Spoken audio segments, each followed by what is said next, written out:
O Evangelho de Mateus por Emanuel. Mateus 19, 6. De modo que não são mais dois, mas uma única carne. Portanto, o que Deus juntou nos julgos não separe o homem. Não perturbeis. A palavra divina não se refere apenas aos casos do coração. Os laços afetivos caracterizam-se por alicerces sagrados e os compromissos conjugais ou domésticos sempre atendem a superiores desígnios. O homem não ludibriará os impositivos da lei, abusando de facilidades materiais para lisonjear os sentidos. Quebrando a ordem que lhe rege os caminhos, desorganizará a própria existência. Os princípios equilibrantes da vida surgirão sempre, corrigindo e restaurando. A advertência de Jesus, porém, apresenta para nós significação mais vasta. Não separeis o que Deus ajuntou, corresponde também ao não perturbeis o que Deus harmonizou. Ninguém alegue desconhecimento do propósito divino. O dever, por mais duro, constitui sempre a vontade do Senhor. E a consciência, sentinela vigilante do Eterno, a menos que esteja o homem dormindo no nível do bruto, permanece apta a discernir o que constitui obrigação e o que representa fuga. O Pai criou os seres e reuniu-os. Criou igualmente situações e coisas, ajustando-as para o bem comum. Quem desarmoniza as obras divinas, prepare-se para a recomposição.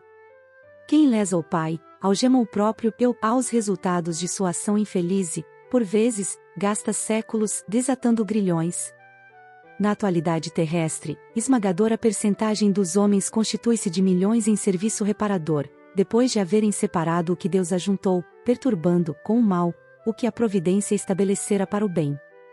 Prestigiemos as organizações do justo juiz que a noção do dever identifica para nós em todos os quadros do mundo. Às vezes, é possível perturbar-lhe as obras com sorrisos, mas seremos invariavelmente forçados a repará-las com suor e lágrimas. Caminho, Verdade e Vida. Ed. Feb. Capítulo 164. Uniões de prova. Aspiras à convivência dos espíritos de eleição com os quais te harmonizas agora, no entanto, trazes ainda na vida social e doméstica, o vínculo das uniões menos agradáveis que te compelem a frenar impulsos e a sufocar os mais belos sonhos. Não violentes, contudo, a lei que te preceitua semelhantes deveres. Arrastamos, do passado ao presente, os débitos que as circunstâncias de hoje nos constrangem a revisar. O esposo arbitrário e rude que te pede heroísmo constante é o mesmo homem de outras existências, de cuja lealdade escarneceste, acentuando-lhe afeição agressiva e cruel. Os filhinhos doentes que te desfalecem nos braços, cancerosos ou insanos, idiotizados ou paralíticos são as almas confiantes e ingênuas de anteriores experiências terrestres, que impeliste friamente às pavorosas quedas morais. A companheira intransigente e obsidiada, a envolver-te em farpas magnéticas de ciúme, não é outra senão a jovem que outrora embaíste com falsos juramentos de amor, enredando-lhe os pés em degradação e loucura. Os pais e chefes tirânicos, sempre dispostos a te ferirem o coração, revelam a presença daqueles que te foram filhos em outras épocas, nos quais plantaste o espinheiral do despotismo e do orgulho, hoje contigo para que lhes renoves o sentimento, ao preço de bondade e perdão sem limites. Espíritos enfermos, passamos pelo educandário da reencarnação, qual se o mundo, transfigurado em sábio anestesista, se nos retivesse no lar para que o tempo, a feição de professor devotado, de prova em prova, efetue a cirurgia das lesões psíquicas de egoísmo e vaidade, viciação e intolerância que nos comprometem a alma.